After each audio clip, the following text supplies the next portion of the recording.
Hi there, Davide Gomba here.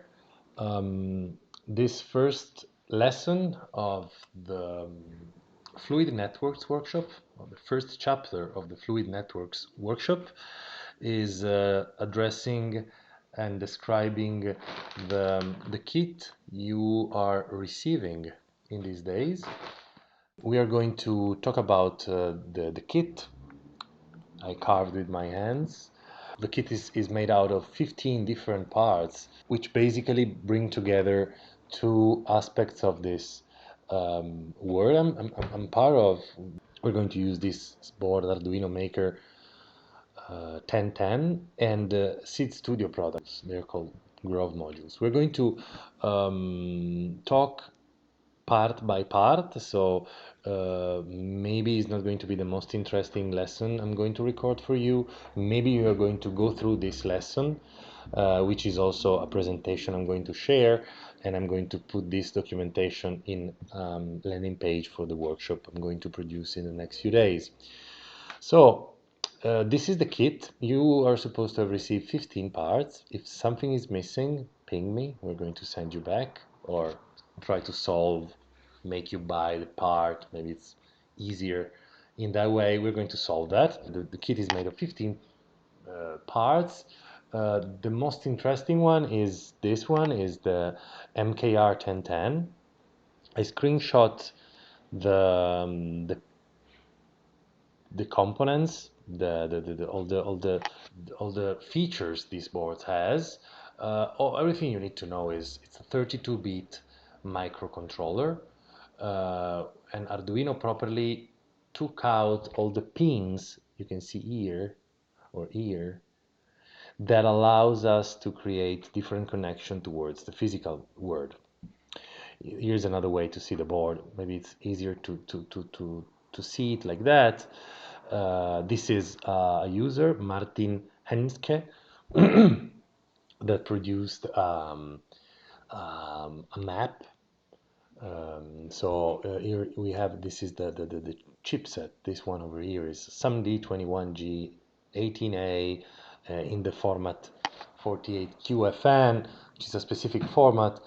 Has some RAM, some flash. We're not going to go through that now, but in the next lesson, for example, we'll learn how to turn on the LED, which is going to be our first blink program. I mean, when you blink, when you blink your LED on an Arduino, is like the hello world of programming. It's the first exchange you do to the physical world, so it's going to be a very important. It's almost a ritual. But here we have all the different pins that we are going to use. So you're going to learn how to use these pins and what does this strange text mean, and where we can get 5 volts from the board, even though we're going to use another board. We're going to stick the board on top of it, called the carrier, the Grove carrier, because we're not going to use the traditional breadboard, but we're going to use these modules. So this shrinks down in a way the number of connection of GPIOs we're going to access, because as you can see, we have 6 analog inputs and 6 digital outputs. And we also have this serial communication and this TWI, which means two-wire communication. We're going to refer to this also with the acronym I2C or I2C, which is a bus we're going to use to control all the other elements of the kit. Some sensor of the kits are really evolved, are really cool. Some are super wow effect sensor. So we are going to interface and control them and read from them throughout more complex protocol and buses, such as the serial protocol and the I2C protocol. We're going to go through that one step after the other. Don't be afraid. Well, yeah, you have received also a USB cable, hopefully longer than this. There are two different cables. Some are really long because they didn't have the right amount at the very specific moment in the store of this studio of USB cables. We have a module, which is the one that we're going to use most at the beginning, especially, which is a red LED button. So actually, this module is an input because is a button, a push button. So it states out a signal that can be either on or off, 0 or 1. Is a binary signal, uh, but it also has an LED in the middle of the bottle. So I thought that this was an interesting compromise for allowing you to have the input and the output in one little module. So we're going to have a lot of excitement with this module. Then we have a display, a screen. I think this one you have is the one you are going to you have received is slightly different than the one you have in your kit. The one we have in our kit is with the white connector, Grove connector, sitting in this way, while the one in the C Studio Wiki, I'm going to take me off, sorry, um, is, is in a different shape. I mean, we are prototyping, so it doesn't matter. This OLED monochrome 128 per 64 dot matrix display is connected to the Arduino using the I2C bus. This is a pretty intermediate module. We're going to see once we are already feeling comfortable with the normal stuff done with Arduino, but it's a very big display where we can put a lot of different images, strings, texts, whatever. We also have this LED, RGB LED ring, which has 16 different LEDs, WS2813, which is the little brother of the well-known LED called WS2812. The interesting thing of this LED is that you can change the color of each LED individually using using a special protocol. Then we have one of the most magic sensors. It's a distance sensors, so it's being used in these days to detect things approaching. It has a measuring distance that goes between 2 and I don't think it's 3 meters and a half. I think it's 35 centimeters, but we're going to check. I think it's a typo here. No, it's like that. I checked and it's like that. How did I check it? Well, actually, all the links I'm going to share with you in the like by pressing this link over here in the presentation I'm going to share, this presentation I'm going to share with you, this is going to bring you here. So this is a wiki. I'm going to copy some of this stuff in our landing page, so you're not going to be obliged every time we have to look for a specific code, an example code to use this with Arduino. There is the code, you copy and paste this code, and I'm going to teach you how to what all this stuff means. But well, at the beginning it's like this tech spec specification. Oddly enough, it's like 2 to 350 centimeter, so it's 3 meter and a half. Super cool. Very well. So in order to understand how this works, I put the picture of a bat.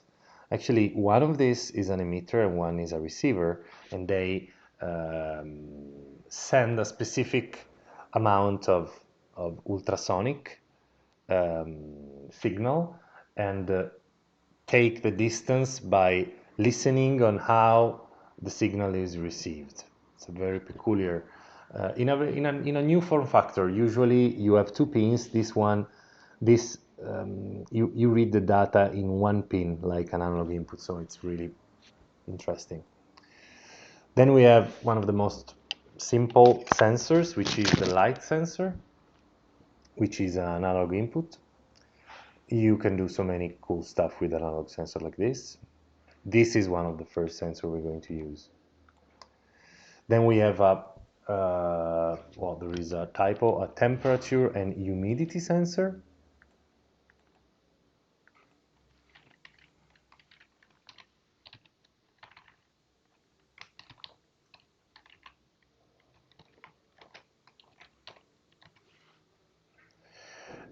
And yeah, this is a cool sensor where we're going to use to perceive the changing of temperature and humidity. It's often used in little greenhouses, or when you need to understand what is happening in a room.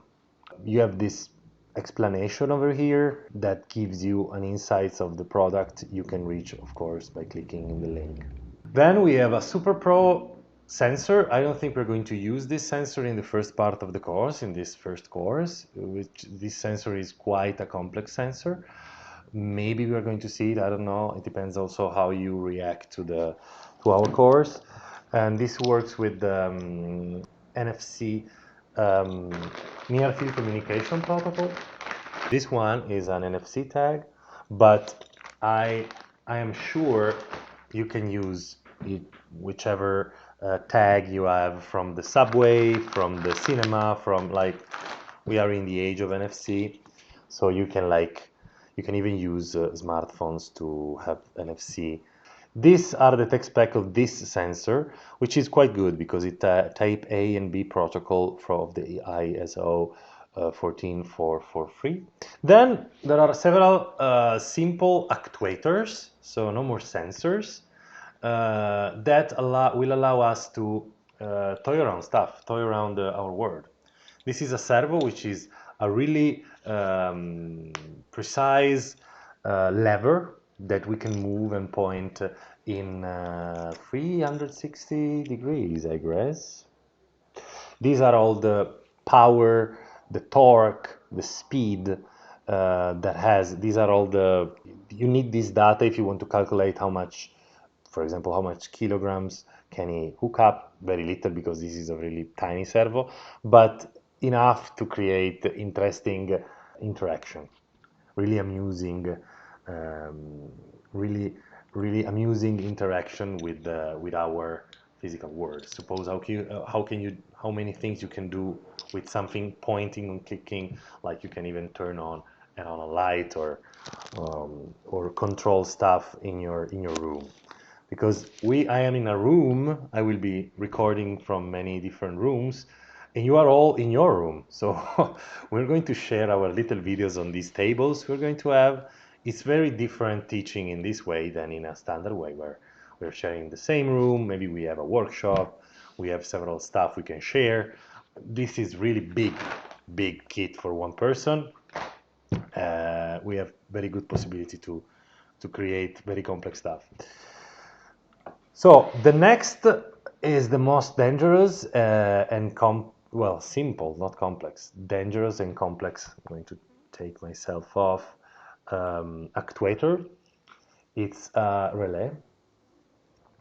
This relay allows you to trigger up to 220 volts. I mean, assuming you are in Europe, or 110 if you are in other places. Check on the relay which amperage they can control. I totally don't advise you to use by yourself, but when we are going to use it in our part of the course, I'm adding this since I'm really worried from a non-correct use of this, because it's dangerous. It's life level dangerous.